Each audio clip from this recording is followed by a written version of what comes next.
In this example, I want to talk a little bit about the binomial theorem. All right, so let's start with, say, x plus y squared. Right, x plus y squared, let's see, that's x plus y times x plus y, which is x squared plus, let's see, x times x squared. Actually, I'm going to leave this in this form. Okay, so I know you're going to say this is x squared plus 2xy plus y squared, and there's nothing wrong with saying that. But to make the point that I want to make, I'm going to leave this in the form. Okay, so this is, so the x times the x, that's x times x, which you think of as x squared. X times y, that's x times y there. Y times x, that's y times x, so plus y times x, and plus y times y. All right, so let me rewrite that up here. We got xx plus xy plus yx plus yy.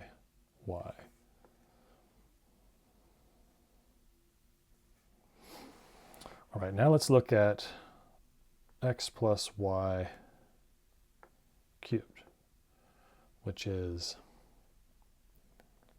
x plus y times x plus y squared. Remember, we add the exponents, so same base, add the exponents. All right, now we know what x plus y squared is. We've written that above, right? So this is xx plus xy plus yx plus yy. Okay, now this is going to be, so now we'll distribute this to each of these, like that, and then we'll distribute this to each of those. So let's see, this is going to be xxx plus xxy plus xyx plus xyy. And I know you want to write this as x cubed, x squared y, and all that. And there's nothing wrong with that at all, but I will show you why I'm not doing that in just a second. So there's a cool thing I want to show you. Plus yxy plus yyx plus yyyy. All right, let's just check here. Xxx, xxy, xyx, xyy, and then yxx, yxy, yyx, and yyy. Okay, so let me see here.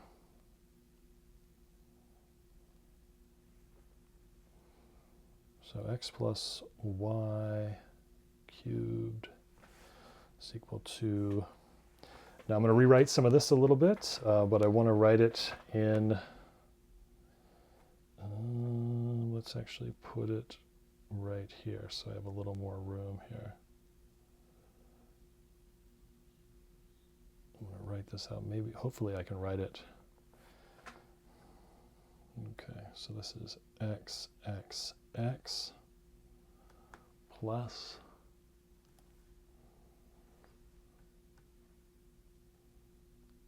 xxy plus xyx plus yxx plus xyy plus yxy plus yyyx plus y. There we go. I got it all in there. Okay, so we've got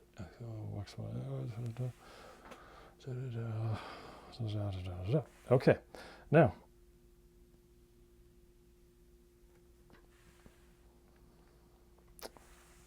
because multiplication is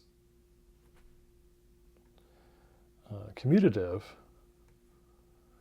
in math we usually write this as x cubed plus 3x squared y plus 3xy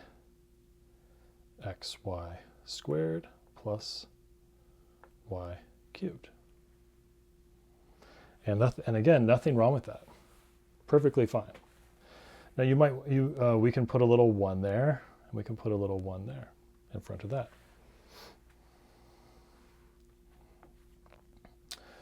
Okay, so the idea is that these here come down to that x. Each of these come down to x squared y. Each of these come down to xy squared, and this comes down to y cubed.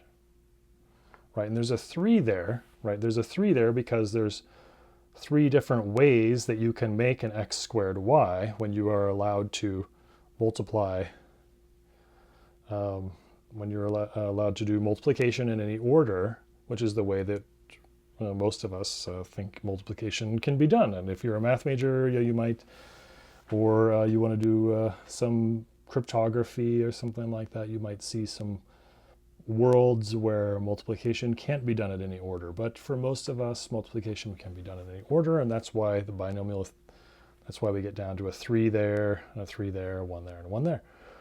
Right, okay. All right, so the thing to notice here is that this 3, this is another way of saying, let's see, you have 3, choose 1. And this right here is another way of saying 3, choose 2. Right, so 3 choose 1 is 3, and 3 choose 2 is 3. This is another 1 is another way of saying 3 choose 3, and 1 is also another way of saying 3 choose 0.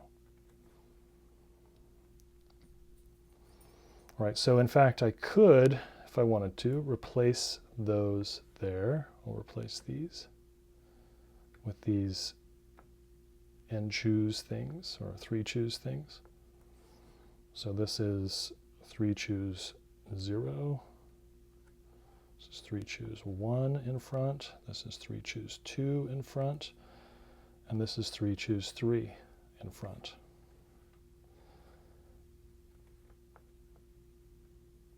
And in fact, I want to show you that this actually makes more sense to think of this as 3 choose 1 here, and 3 choose 2 here, 3 choose 3 here, and 3 choose 1 here, than it does to think of it as, well, not 3 choose 1, 3 choose 0. Sorry, 3 choose 0 there. It makes more sense to think of that as 3 choose 0 than 1. It makes more sense to think of this as 3 choose 1 than 3. It makes more sense to think of this as 3 choose 2 than 3. And it makes more sense to think of this as 3 choose 3 than 1. And here's why.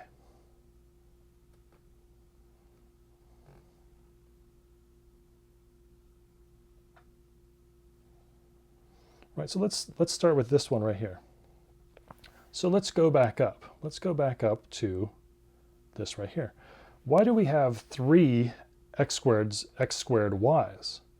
Right? We have 3 x squared y's is because when we do the foiling, right, we come up with these 3 situations, right, where we have 2 x's and 1 y.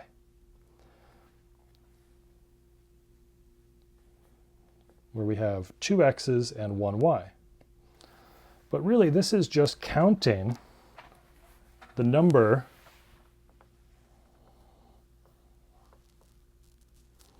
okay.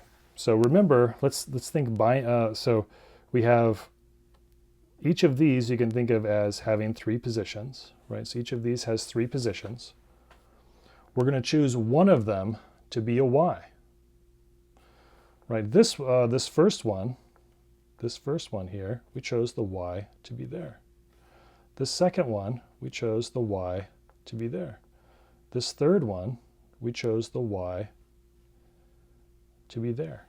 But so how many different ways can you, a string, let's say you have a string of length 3, where symbols are chosen from the set x, y, right? So we have strings of length 3 here. We have the symbols x and y.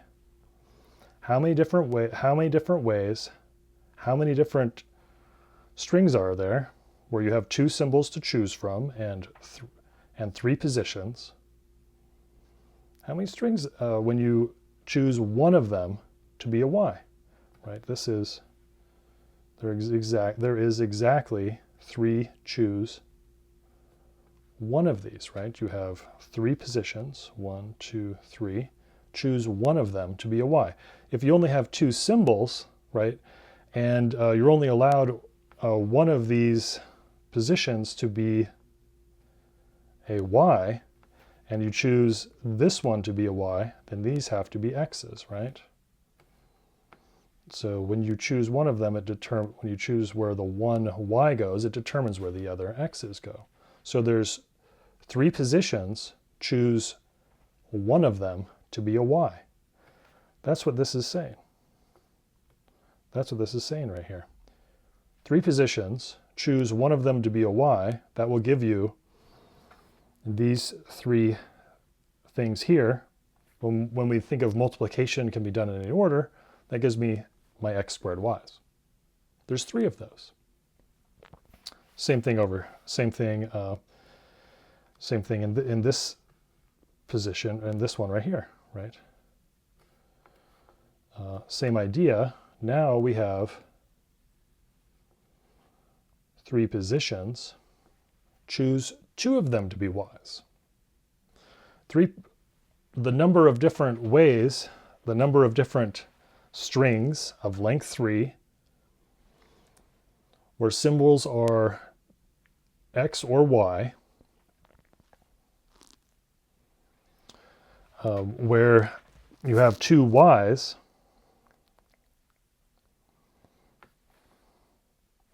is you have 3 positions, choose 2 of them to be y.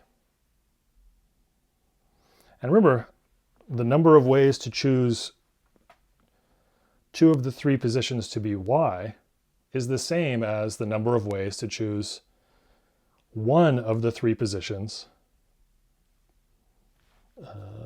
to be an x.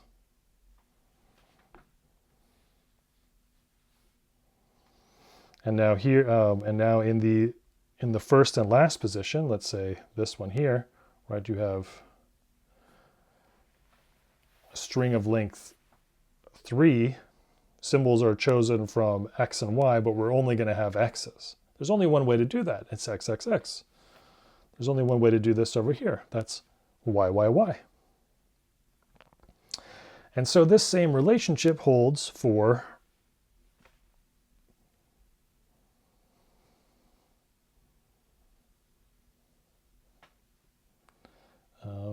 x plus y to the 10th.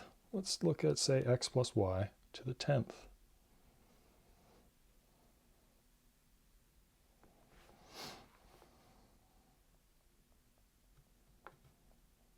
X plus y to the 10th.